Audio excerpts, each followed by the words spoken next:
What's going on, guys? Welcome back to another episode of Athletecast, Season 2, Episode 3. And I got a very special guest with us today. I'm Kayleb.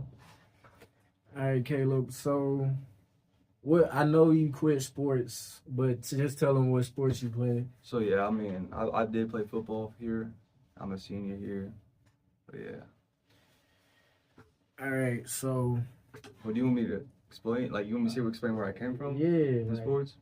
Like with football? Well, I just want you, explain. We're going to get into it with the question. Okay, yeah. I just want you, introduce yourself. Okay. That's basically good. All right. But first question of the day, how did you, first discover your, passion to play football? Oh, that's good. Well, it started when I was very young, about 4, 5. You know, my uncle. We all lived in the, apartment, my mom, my grandma, and myself, my uncle. And he was young, and he was into NFL and NBA.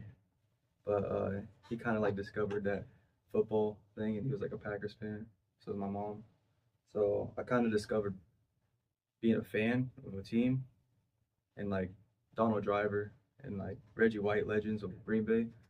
I used to admire them until my stepdad came in the picture when I was 5, and then I became a Bears fan. Then I truly became more passionate playing because he worked out with me. He he ran. He put me through a lot of hard work. How old was you when that started? At 5 to 6. Yeah. Got you doing that cone drill Yeah. at 5? Bro? Not he just being running bare feet on rocks, kind of that mentality. Okay. Yeah. He didn't really train me he just played catch with me, and no one really trained me. Okay. So explain more about your recruiting process and did you play the same position you play now, that you play now in high school? So I'll explain my kind of process through football in high school. So yeah, I played football since 3rd grade, tackle football, and ever since growing up, I was a shy kid. I'm not a really voice person, but I loved just flying around at a young age, So it was 6th grade, I was everything. I was receiver, linebacker, I was everything, on the white team. And then I got into middle school, 7th grade and 8th grade. I was a lineman. I was on B team. Yeah, I was a defensive line and lineman 7th grade because I was just fast around the outside. And I got moved up to A team 7th grade, one game after a B team. I just felt, that was my first time going through adversity. You don't put me on B team, right? So 8th grade came in, and then I became quarterback. So I was quarterback now, out of nowhere. D-line and QB is insane. I've been through a lot of different positions in middle school. Then high school, I was a receiver freshman year, safety. Sophomore year, same thing, but I was more focused on safety because of Tyrann Mathieu. As the Honey Badger was someone I idolized growing up. He was very, fun to watch, and he was small, but he had a lot of heart to it. So I admired him a lot. And then COVID year was sophomore year for me. So I was in a 2-year relationship, which I can explain later.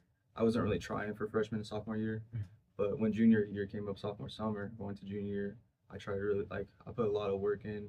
I didn't have the money or stuff, but I went to a field, a grass field, the hills and stuff, and worked out with my boys and stuff. And that's when I became quarterback and safety. And then that end of the season of junior year, I became receiver again. I played varsity senior receiver. So I've been a lot at the safety. Then senior year came, then I was just a receiver. And college, went to Graceland at first, played receiver, learned a lot there. I was. Wait, that's the NAI school, right? Yeah. I learned a lot, and from Joe Marone, he was the #1 receiver in the nation. And I've seen him play. It's tough to watch, and I didn't learn that at an Iowa school in small town. So I kind of using what I saw, they've helped me. Then I came here, and then I was receiver again. And then this senior year, this just past spring, I switched to safety, and I loved safety way more than anything. Understanding the defense and all that stuff. So yeah, that's my upcoming. Hold on, I didn't even ask you. Like, where are you from? Are you from Iowa? Yeah, I'm from Iowa. You from Iowa? I'm originally like born in Waukee and moved all around Iowa. Ended up in Creston. Okay, so like through all of that, like who would you say like motivated you most, kept you pushing like through all of like your hardships and everything? Uh, my mom for sure. You know, I mean, we went through a lot of adversity in life, and right now to 10 years ago, we're different people. We work hard for what we get, and that mentality helped me more today. But uh, my mom for sure, and myself. Okay, so I got these questions all out of order. No, you good? This is a new question. Okay. Like, what does like being an athlete means to you? Like, what's like truly being an athlete means to you? Like outside of like the game. It's commitment. Being an athlete is a committing job in the college, and there's definitely stuff that the mentality kind of helps you going through it, like confidence and uh, discipline, all that stuff. But it's commitment. I think that Simpson have taught me a lot of, just for the 2 years I've been here, taught me a lot of like work your tail off, and I just learned not to complain and just do the work. So it's like being an athlete, it's a commitment, especially in this school, because you got to commit to two things. So I would say just overall commitment, just other stuff. All right, I'm sorry to like jump back and No, you're forth, good. but You're good. you said you went to Graceland first. Yep. Like, what made you like want to transfer out of Graceland and go to another school?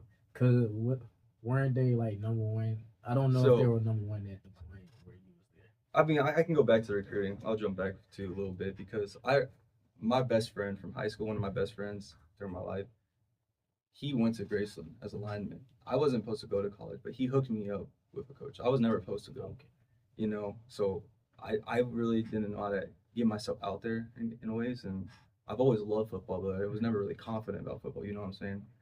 And I'll bring that up later when we go talk about stuff. But I wasn't confident in a lot about things. I just kind of took stuff that was given, like, oh, no one has been in college in my family, so I'm just gonna go to Graceland. So when I went to Graceland, and the coaches that recruited me left, so it was kind of struggle because they brought really good players in, and I had to learn a lot and a lot of hard work down there too. It's been that journey. Then here, I actually stopped playing because I didn't feel like it was for me down there. But I was helping like out with the team with stuff, so I was doing some managing stuff around that, so the clock and stuff. So I want to be around it. And then actually, it's a funny story because I was playing like flag football, something like that stuff, and I'm just like, dude, I miss football, and I'm young at this point, like 19, and I know that's been 2-3 years ago. 18, like, God, you ain't old. I'm not old, but my experience makes me feel old. So yeah, no, I played that, and I'm like, dude, I miss it. Like, I want to play so bad, and I've learned so much, and and then I asked Briley Hayes, which he's from Creston too. And have my grades up and all that stuff because you have to, like good grades to get here. It helps you. But that's where my transformation to Grayson to here to play receiver. That's where I came to spring. All right, you said you had like a lot of hardships like throughout like your football, just life in general. Like, what would you say like your toughest moment was, and like how did you like overcome that? In life or football? Either one. Both. If you want to. Well, toughest moment was probably quitting. Because, like I said, I felt like I wasn't doing football for myself anymore.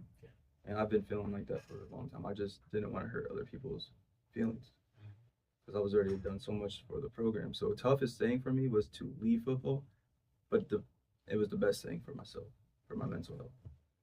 The toughest thing back then a lot, when I used to struggle a lot, I've lost a lot of family members, and I come from a drug addict family, uh, poverty. So, like I said, I was young, and that's where my mom came in, and she was had me at 18. So her struggles were just kind of put onto me, but it was not her fault in a way because she was trying her hardest to be the best mom. She had no good mom figure. So uh, I grew up around struggle a lot, and I got so used to that. If that makes sense, and that became like adapted in my future in a way because a lot of those past, you grow up around stuff, you learn. That's a part of growing. You learn from people, and you talk about the childhood development. I grew up with no dad. I mean, I had father figures. I didn't grow up around stability. I moved to like 16 different schools. I had no one to stick around until I got to Crescent. I met my good friends. But I grew up around struggle, and that's what made like see my mom going bouncing back to be a better human for herself has helped me. So the toughest battle is myself. Yeah. You know what I'm saying? So that's what I'm trying to get is I've seen so many, I have to unlearn what I've known growing up. So the unhealthy environment, drugs, my mom being with toxic felon men, like like losing really close family members at a young age. Like I didn't know how to process stuff. So it's the toughest battle is what I had to do for myself, but it's the best battle. All right, so this is gonna jump back on more of like the football Yeah, side, go ahead, go ahead. but like, have you like ever like faced like self doubt? Cause you said you wasn't like always confident with playing football. 100%. I face self doubt all the time. Like even though I came to workouts and I did everything, I pushed myself the hardest. I was like, why can't I have this full confidence? Like when I'm on the field, you know what I'm saying? So yeah, like, every time, like I'll admit it though. So a lot of times when I'm on the field, I didn't have that full confidence of steam, second doubts. Like that's where I was like, what is like I put in I I'm confident enough now to say Yeah. I put in like the workout to springs. I was never late. I always showed up. I always I was here all summer. I put a lot of work in. I learned the playbook. I studied the film. I studied everything. And I'm like, why do I not have confidence behind that? And then that's where I took a lot of self-reflecting. So I've learned a lot. Just that's why I kind of talk about more the mental health because I've learned a lot from leaving football, which was the hardest thing. Okay, but like how did you handle like pressure and like expectations from like coaches, the expectations you have for like yourself or like Yeah, other people? Because you said I heard you said you was playing football like for others, yeah, for others. So like, how yeah. did you like handle that? I just didn't let it get to me. I guess I kind of had like a wall because I didn't want to let it get to me. I guess like I didn't want the pressure. I just kind of just did the same. That's a good question because yeah, I had to think about that, but that's kind of like the answer that popped in my head. So basically, you saying like you just had to keep doing your own thing. Yeah, like I just did my own thing. Like when I just show up, don't complain. That's how I overcame that. So as a student athlete, and you say like you struggled a little bit with your mental health, like how did you maintain your mental health, like being a student athlete? I didn't admit it. I didn't admit my emotions. Like I didn't admit what I went through. So I didn't handle it properly, unhealthily. Like being young, in college, you go through a lot of things that are life lessons, and I've done a lot of mistakes. I'm like, that's back then. I used to like my mental health. I used to give it to like I didn't want to accept it, so I always try to find like a female, or I try to find something to take over. Yeah, You like know, something like a distraction or something. a distraction.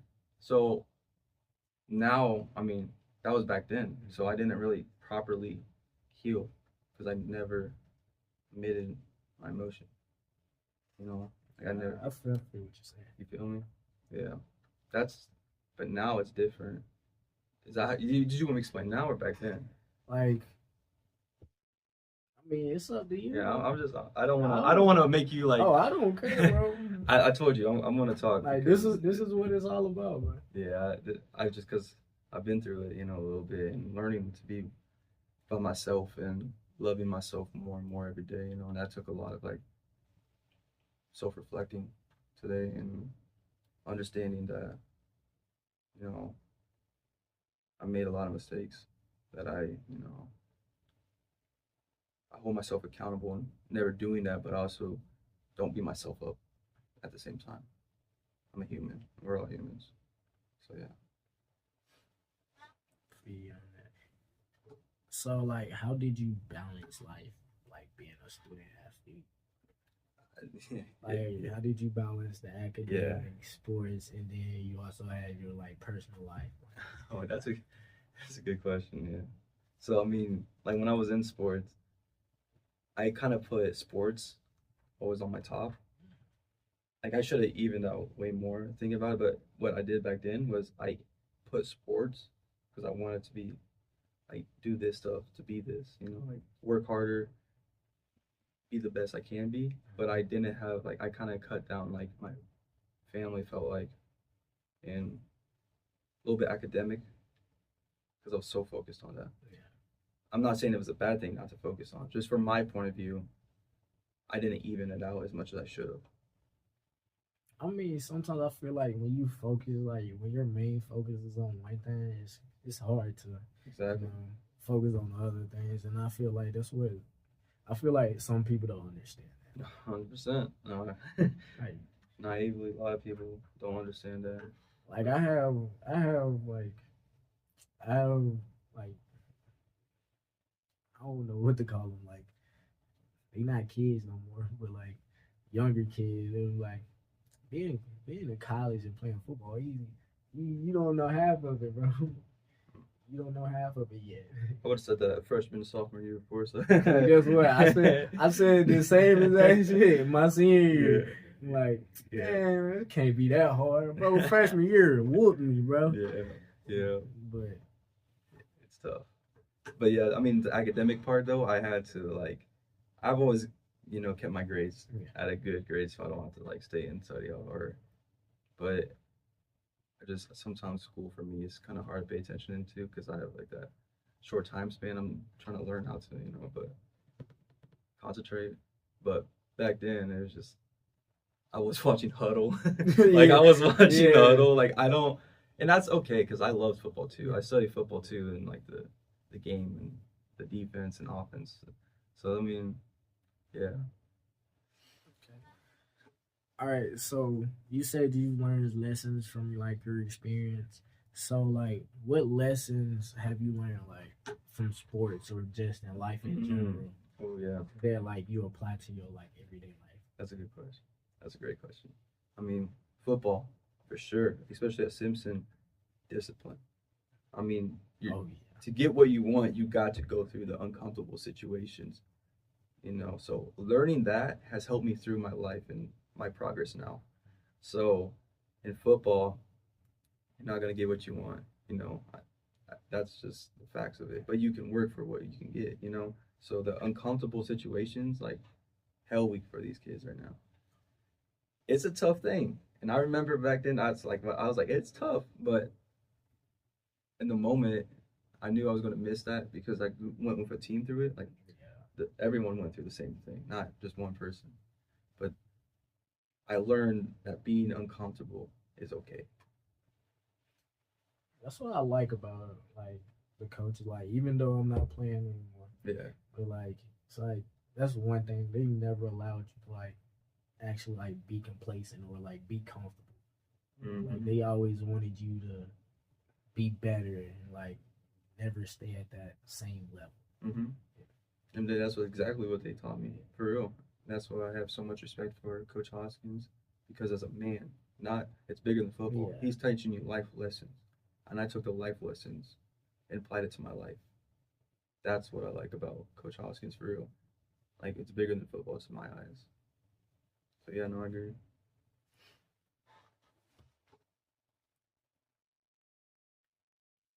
All right. So this goes back to what I said earlier about like people misunderstanding things about like being a student athlete. So what do you think is the most understood thing about being an athlete? Like people think about being an athlete, being a student athlete. Like, what do you think other people think that don't Like, play? my questions. Like I came up with new questions today. No, you're good. So it's like it's like what's the most misunderstood thing that people think about being a student athlete? Okay. If that sounds better. Okay. What's misunderstood?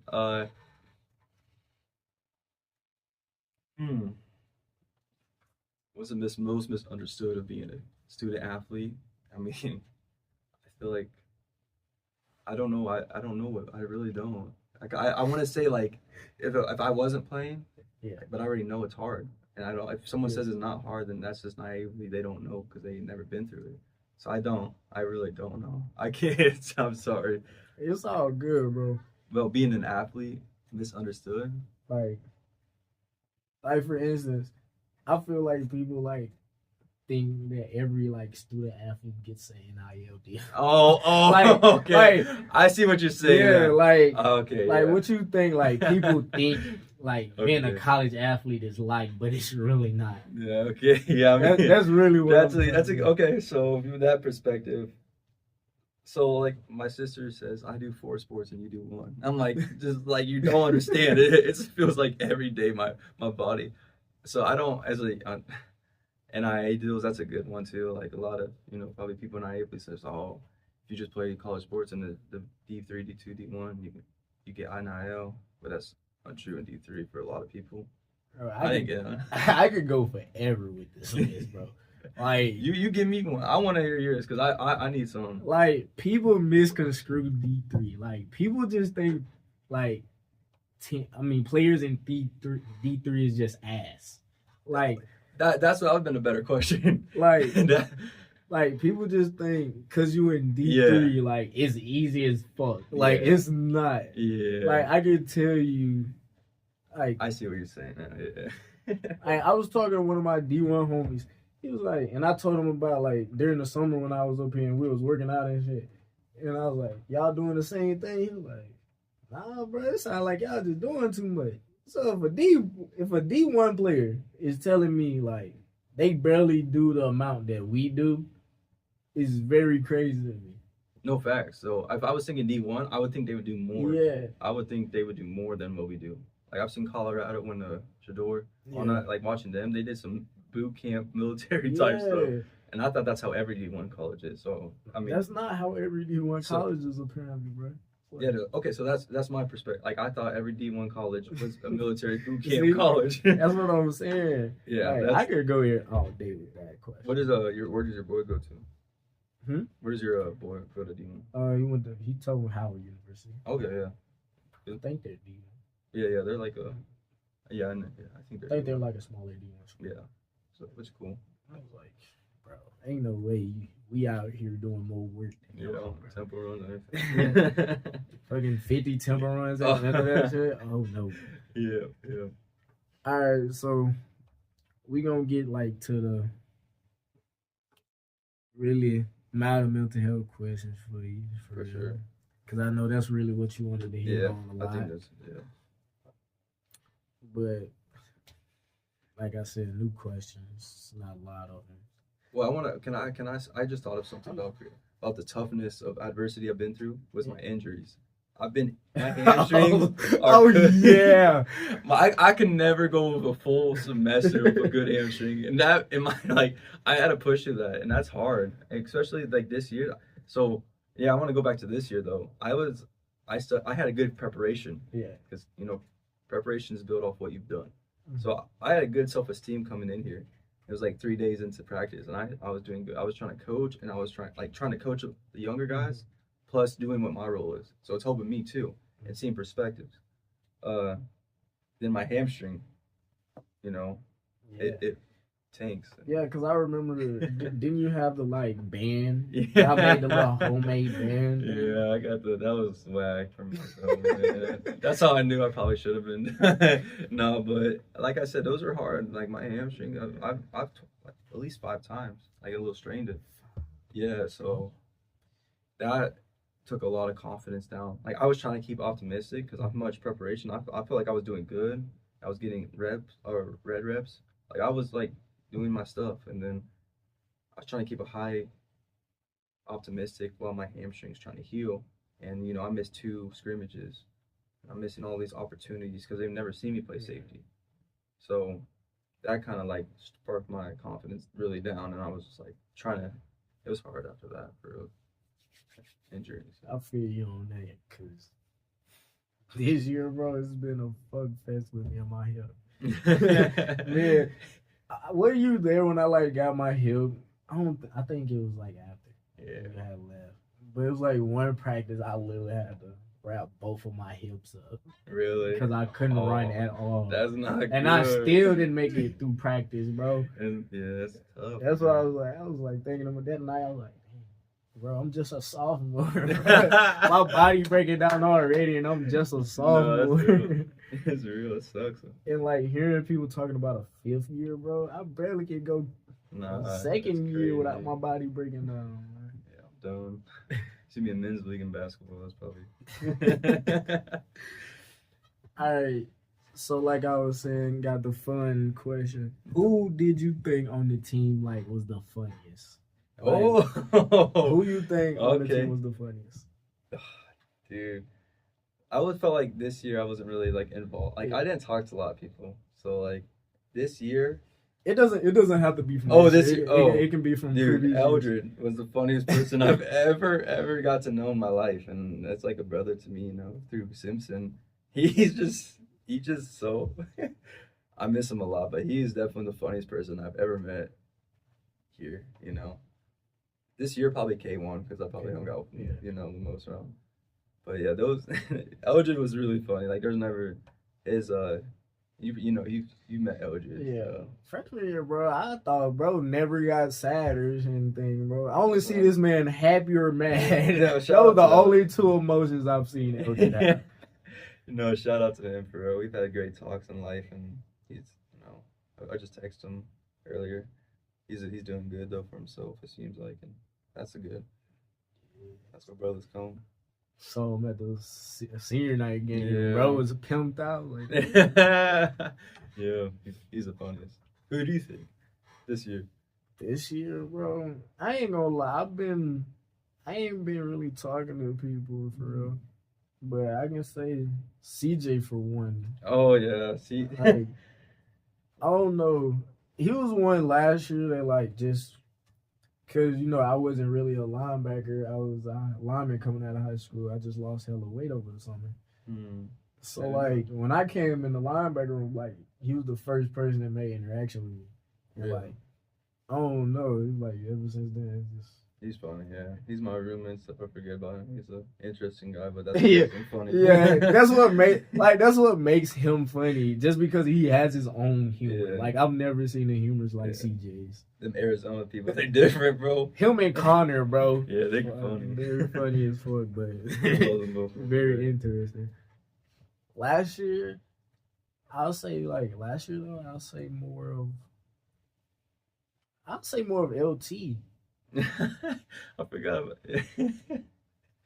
Yeah, no, you bringing up names, it makes me feel like, I should have said that. LT's funny too. I can't. LT started my journey here, and it was like when I came on my visit and just hanging out with him over the weekend. I was like, bro, I just know he's gonna be the funniest thing in the weight room. He definitely is.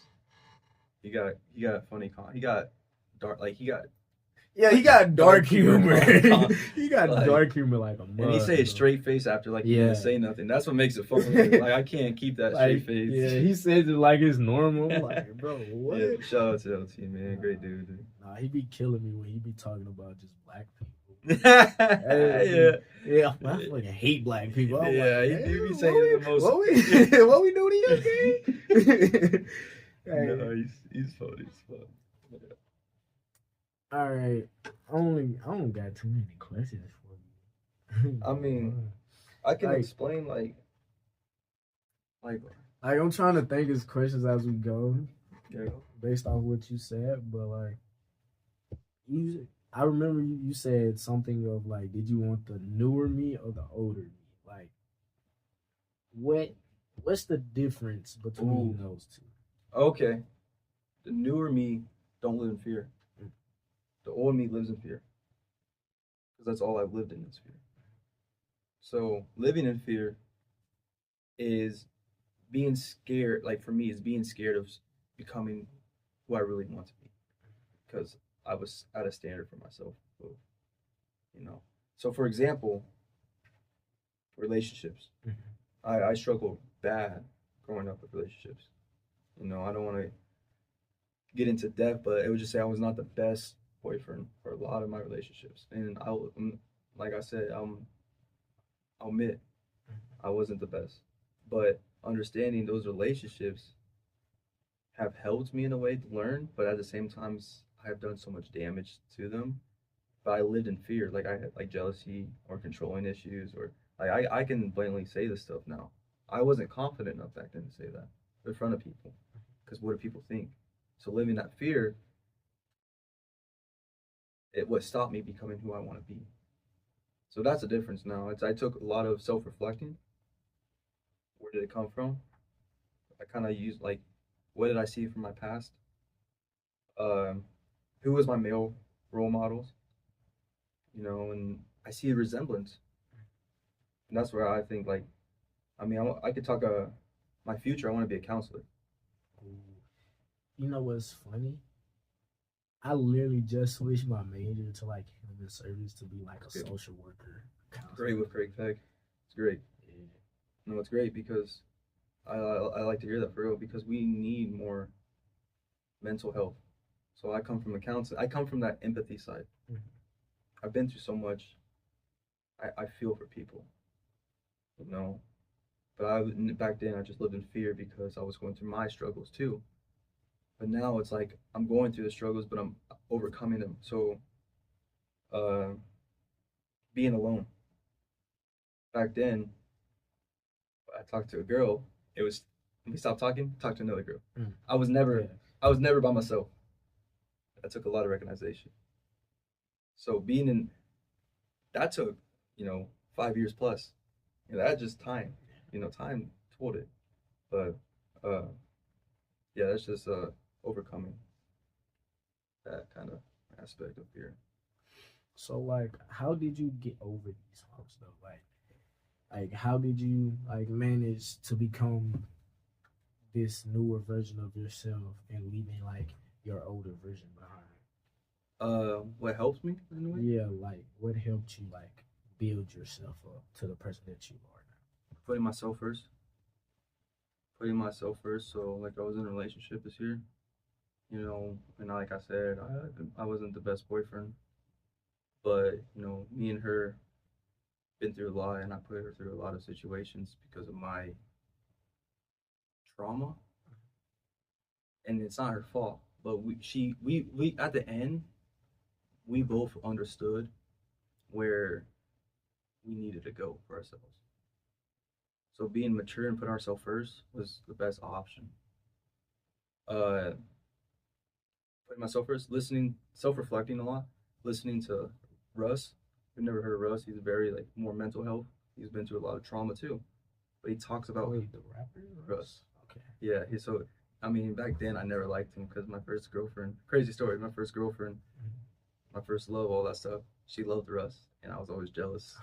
And so we went to a concert, and I was just a dickhead and stuff.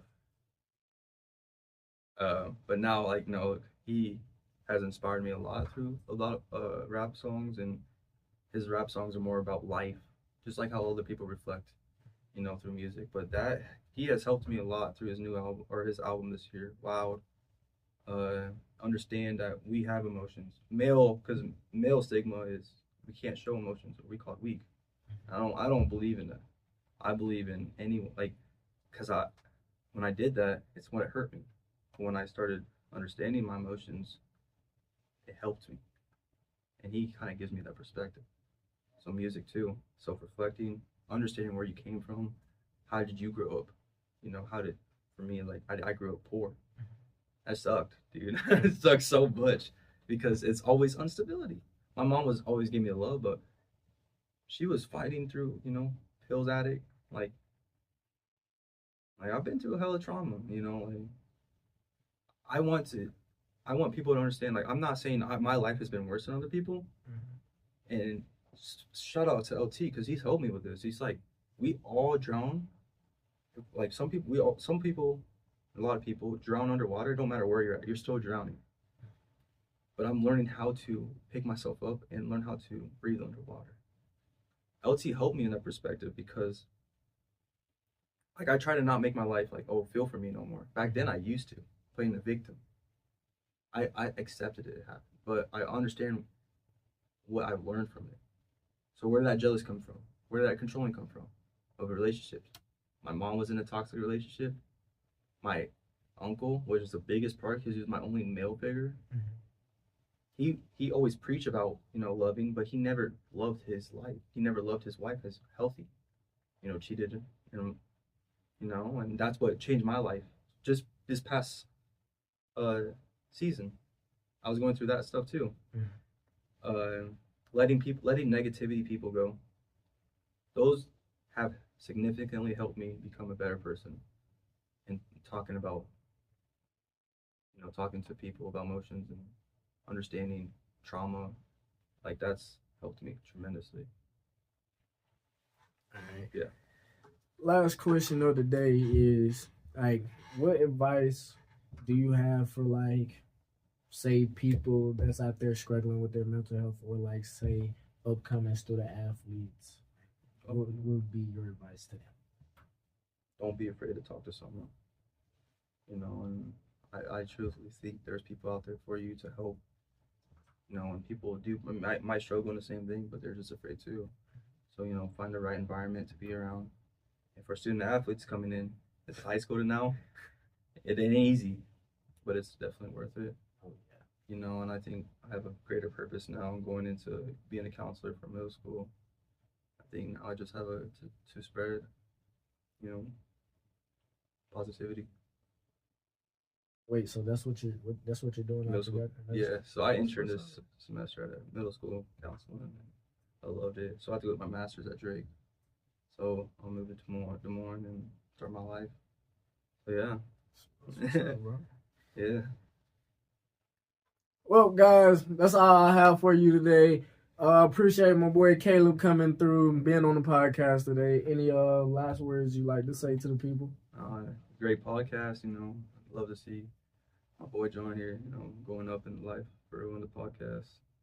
So good for you. I try, bro. Well, that's all we have today. Don't forget to like, subscribe, hit that share button. Comment down below any more questions, any more reasonable questions, because obviously I'm messing up and I gotta go fix some stuff. Comment down below which athlete you want next, or if you want to join the podcast. Further ado, peace.